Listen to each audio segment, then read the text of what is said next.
Walang sikreto sa pagtatagumpay.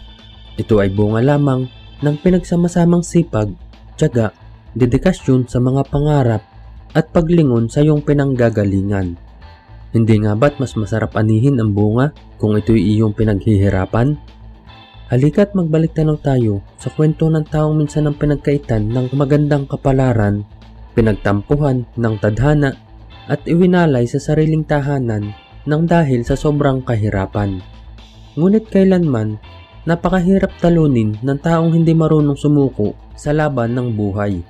Nagtiis ng maraming hirap, buong tapang na hinarap ang hamon, at nagmistulang uhay ng palay na lalong yumuyuko sa lupa sa tuwing pinagpapala at patuloy na yumayabong ang bungang binhi ng mga pangarap. Ang kwento ni Herman Molina Moreno o yung